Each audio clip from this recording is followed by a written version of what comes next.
Hey, and welcome back. And Sim Update 3 is finally here. I've been on Sim Update 3 beta for a fair few months since it came out. Highs and lows, but it's been brilliant spending time with it, and it's definitely a big game changer for everybody. This video is really for anybody with a mid to low range system to really try and maximize the most you can out of your Flight Sim 2024 SU3 experience.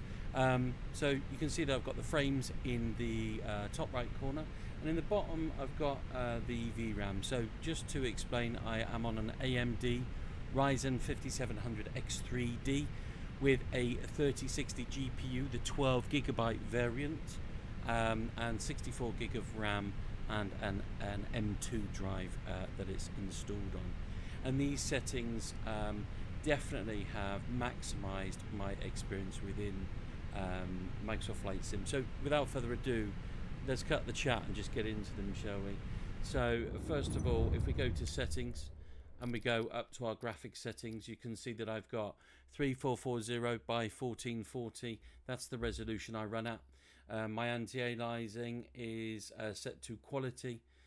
Fidelity FX sharpening is set to 180. I don't cap my frame rate anymore. I used to. If you do get stutters, cap it around about 30. That will give you 60. This came out with Sim Update 2, the ability to use AMD FSR 3, which is basically frame gen for all. But what I do is make sure that the half refresh rate is set here. In order to do that, I can click none. Make sure that this is set to half refresh rate, and then put my AMD FSR 3 back on. It does, and whether it's a placebo effect, but as you can see in the right hand corner, it does keep it in the greens. So I've done a video on this before. Go down to global rendering quality, and NVIDIA reflex low latency is set to on. Down to the advanced settings, my terrain level of detail is 100, with my off-screen terrain pre-crashing set to ultra. Display mapping is off. Buildings high, trees medium, plants off because of the type of flying. I don't need the plants. Rocks medium, the grass is medium too. Objects level of detail is set at 100. Volumetric clouds are high. Now this is an interesting one. If texture resolution is set to low, so I usually run between low and medium depending on what plane I'm flying. So for example, the difference is quite incredible on VRAM. It's kind of like 1 to 2 gigs worth of difference depending on where you are in the world, and I do not see much visual difference with the texture resolution being set to low versus being set to medium, and my VRAM remains quite low. Anisotropic filtering I've got set to off because I set this to 16 times in the NVIDIA control panel. You don't have to worry, it probably doesn't do much of an impact in 2024. I'm just used to that from 2020, so I've just kept with doing that. So you can set this to 16 times or leave it off and set it to 16 times in the NVIDIA control panel itself. Waterwave set to high, ray tracing off, shadow maps 1536, terrain shadows 256, contact shadows set to medium with windshield effects set to high, ambient occlusion set to medium, cube matte reflections set to 1 to 8, and ray march reflections set to low. So shadows and ray march reflections can kill a lot of FPS. Light shafts, not really worried about them, or depth of field or motion blur.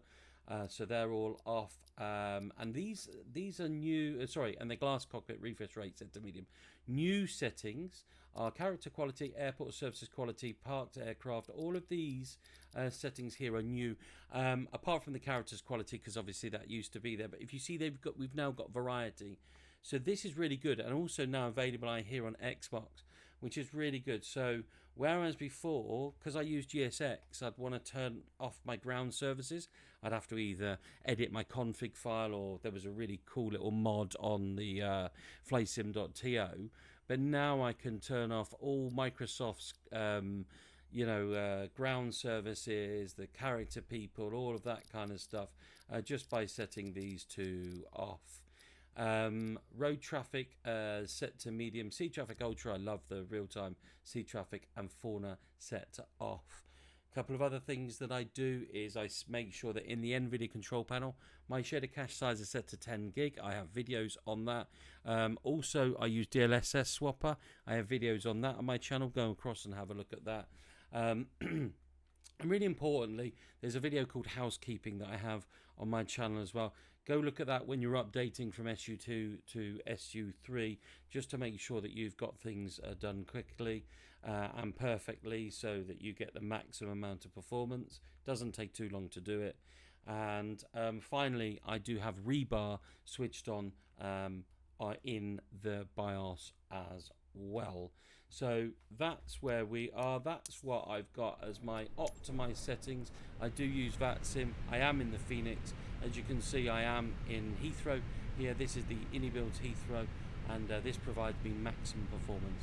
So I hope it helps you too, and I didn't ramble on for too long. Take care. Bye bye.